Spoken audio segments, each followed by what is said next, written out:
3, 2, 1, 0. All engine running. There is no other institution that has the ability, uniquely, without a heritage, every generation starts over. Ask not to remind the current regime what your country. We, the people, tell the government what it is allowed to do. To get back in their box and stay there. Liftoff. We have a liftoff. From the Heritage Foundation, this is Heritage Explains.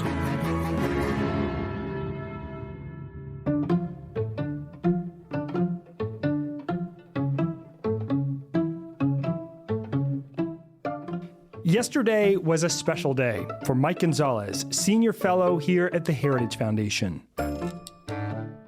It's kind of a second birthday. Today, August 6th, is the 50th anniversary of my arrival in this country as a young immigrant, as a child, as a kid. And I fell in love with New York. I fell in love with Queens, of all places, and I still love Queens. I fell in love with this country. It was love at first sight. Yesterday was also a momentous day politically because Democratic presidential nominee Kamala Harris announced her pick for vice president, Minnesota Governor Tim Walz. But what kind of official is Walz? What kind of policy might we expect from him as potential vice president? Mike gives his thoughts, as does Cody Sargent, Communications Director of Heritage Action for America. I am joined today by Mike Gonzalez from the Heritage Foundation and Cody Sargent from Heritage Action for America to talk about the new vice presidential pick, which is Governor Tim Walz of Minnesota. And to get us started, I want to start with Cody and ask you, can you give us the lay of the land? What has happened over the last day or so? And can you kind of give us a sense of who Tim Walz is? Sure. Well, we are nearing the end now of a whirlwind bait and switch that the Democrats had put on over the past few weeks after working behind the scenes to get President Biden to kind of unceremoniously drop out of the race via tweet. Then they quickly installed Vice President Kamala Harris as their new running mate, even though not a single person has voted for her to be the presidential candidate of their party. And then over the last few days, the intrigue has been building over who she would select to be her new vice presidential candidate on the Democratic ticket. And we're learning today that she will introduce Minnesota Governor Tim Walz as that candidate for vice president of the United States. And what we know about Tim Walz is he's pretty much exactly like Kamala Harris. He is almost as far as possible to the left on every policy issue possible. He's a former member of Congress, and as I said now, the governor of Minnesota. Minnesota, by some people, is considered a swing state, but of course traditionally is more of a blue state in the presidential contest, although they have some great Republicans in that state and great Republican members of Congress from Minnesota, certainly not one of the key toss-up states in the election. So it's an interesting pick for Vice President Harris. Lots of folks thought that she would go with someone in the more moderate range who could moderate her position to the American people, but that is not what she did. She chose someone who is in more of that far left lane of the party as she is, and they will have to defend their record, which them running together, that record looks like one that is not very palatable to many Americans. One of the key criticisms that's been leveled against the appointment of Governor Walz is, of course, his involvement with the Black Lives Matter protests of 2020. And we are very fortunate to have here with us Mike Gonzalez, who has written extensively on these cultural movements. He wrote a book on BLM. Mike, what did you think about this pick? I'm perplexed by it, to be honest. Minnesota is deeply blue, and there's nothing to be gained politically by it. I'm not here to comment politically, but I am, everything said it was going to be Josh Shapiro, the governor of Pennsylvania, a vote-rich state that is a battleground. Just last Sunday, the mayor of Philadelphia's office released a video which said to many people that Josh Shapiro had already been chosen as Kamala's VP choice, Kamala Harris VP choice. And then, and there was a real buzz. And in fact, the meeting, today the announcement is going to be made in Philadelphia. Everything was pointing towards Josh Shapiro, but the fact that He served in the IDF, the Israeli Defense Fund, the Israeli Defense Forces. The fact that he is very Jewish in support of the state of Israel, I guess, did him in. And this is really a sad commentary on a major party. I mean, Josh Shapiro has spent the last week, this is something he will regret probably to the end of his life. He spent the last week minimizing and backtracking on his support for Israel. Somebody said earlier today, is he going to apologize for his bar mitzvah? So this is the elephant in the room, and we have to recognize this. Tim Walz comes out of nowhere. Now, with regards to what happened after the BLM riots of 2020, he was very, very late in calling the National Guard. He refused President Trump's offer of using the military, and he was very, very praiseful of the riots, and in many ways. So, in retrospect, now seeing how the whole country has woken up to this, to what woke means, and to the attempted takeover of our nation's institutions by Black Lives Matter, I think that there's something of a dead cat bounce to this, and we're in the early hours of it, I may say. So, Cody, can you kind of paint us a picture of the man? What can we say about the political philosophy of Tim Walz based on what we know about his past? Sure. Well, as I mentioned, he was a member of Congress from Minnesota for quite a few years. At that time, his score on the Heritage Action scorecard, which ranks members on the amount of time they vote with the conservatives, was only a 13%. So that shows you how far to the left he was as a member of Congress. And then when he became governor of Minnesota, one of the first things he did was create a DEI task force for the state.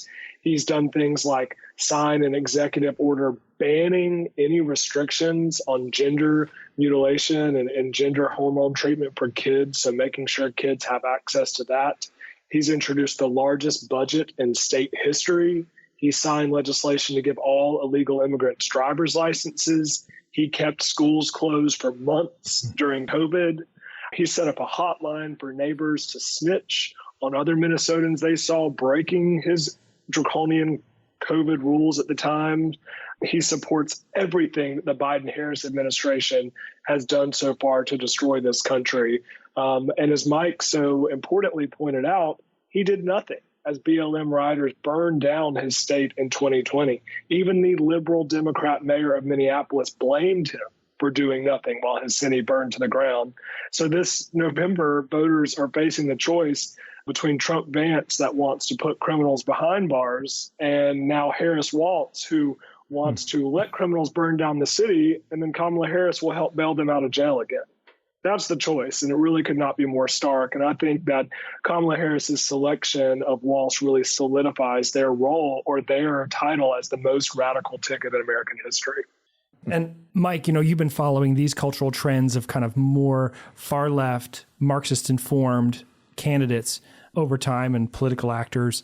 And, we would think that after the BLM riots of 2020 and that summer, that we would see kind of a push away maybe from those things, considering the negative reactions to them. And yet we're seeing folks like Kamala Harris and Tim Walz apparently on the political up and up. Do you think that wokeism has it peaked?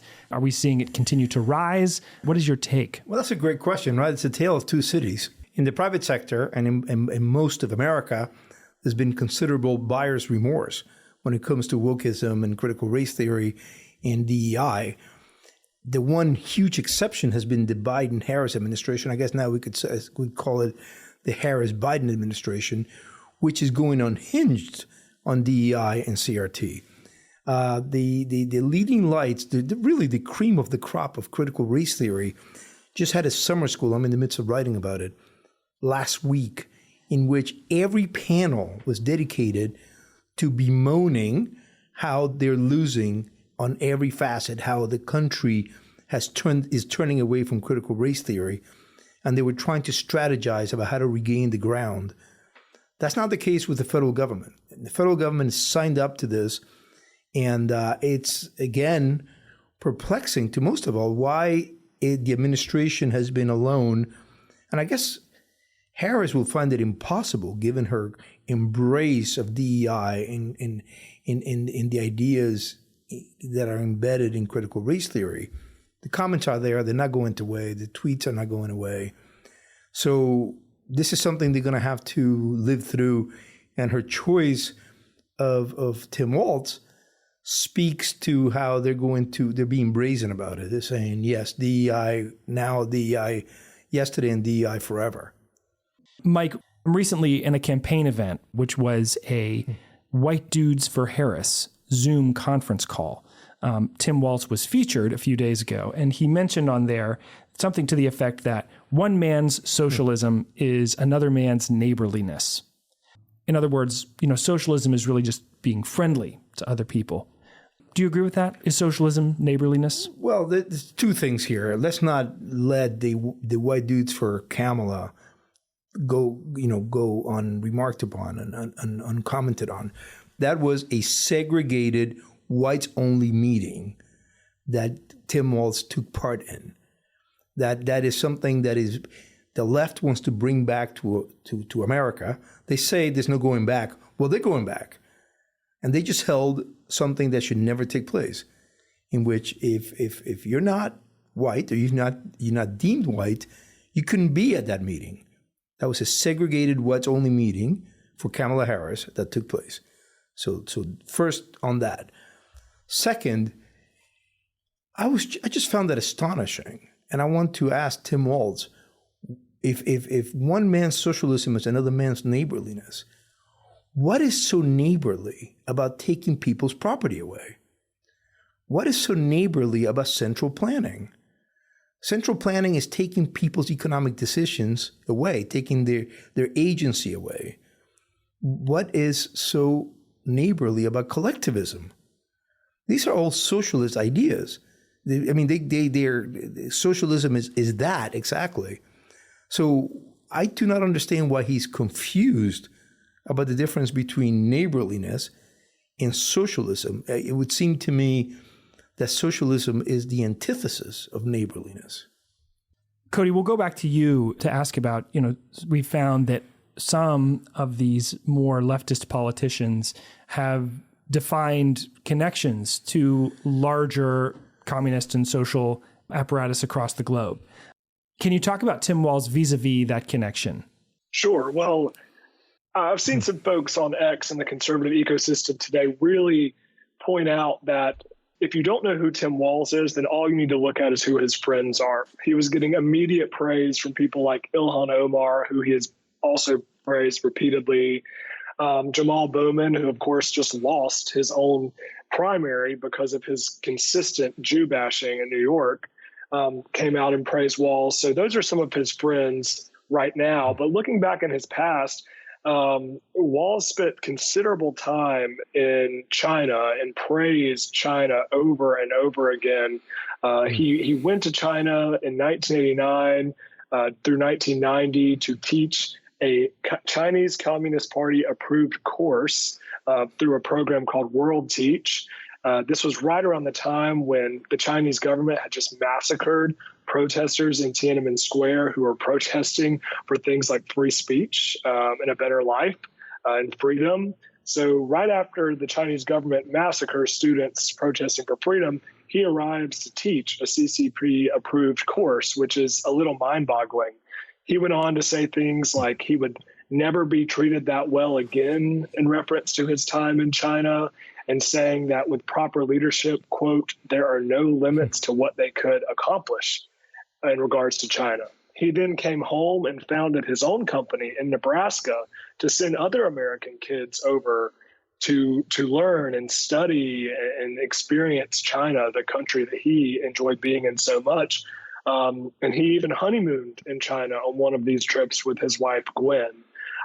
So I think all you have to do to understand Tim Walz is to look at his friends, look at what shaped him, And that will help you understand who he is as a person. And lots of people are saying, if we want to understand what Kamala Harris would do to this country, all we have to do is look at San Francisco. Well, perhaps if we want to understand what Tim Walz would do to this country, we need to look at Beijing. And that's what Americans need to understand about this election. I must say that I find that unforgivable, and everyone else should. I was in Hong Kong in 1989. That was the year I got there, and I ended up spending 10 years in Hong Kong. I cried the night that those kids were massacred on Tiananmen Square. Nobody in his right mind had anything to do with China for a very long time. To have gone to China after that happened, as Tim Walz did, and to teach there a Chinese Communist Party approved class shows a lot about Tim Walz, as does his honeymoon. Bernie Sanders famously honeymooned in the Soviet Union. Where you honeymoon tells a lot about who you are. I honeymooned in Venice and Florence and Siena, going to museums with my new bride. Sanders and Walz honeymooned in ground zero for communism, and that should not be forgotten. Cody Sargent from Heritage Action for America and Mike Gonzalez from the Heritage Foundation, thank you so much. And Mike, before we go, today is a very special day for you. Why is that? It's kind of a second birthday. Today, August 6th, is the 50th anniversary of my arrival in this country as a young immigrant, as a child, as a kid. And I fell in love with New York. I fell in love with Queens, of all places, and I still love Queens. I fell in love with Jackson Heights, which, of course, to me back then was Jackson Heights. I made a mistake. I fell in love with the Mets. I corrected that error within 2 years. Now I've now been a Yankee fan for close to 50 years. But other than that, I fell in love with this country. It was love at first sight. I wrote a piece about it, about what my arrival, my 50th anniversary means in the New York Post this Sunday. Check it out. Fantastic. Gentlemen, thank you so much for joining us on Heritage Explains. Thank you to Mike Gonzalez and Cody Sargent for their contributions to this episode. You can follow them both on X. In the show notes, you can also find a link to Mike's recent New York Post article on 50 years in the United States. And of course, thanks as always to you for listening to Heritage Explains. If you have any thoughts, questions, or suggestions, you can always send them to heritageexplains@heritage.org. Take care. We'll see you next time. Heritage Explains is written and produced by Mark Ghani, Lauren Evans, and John Popp.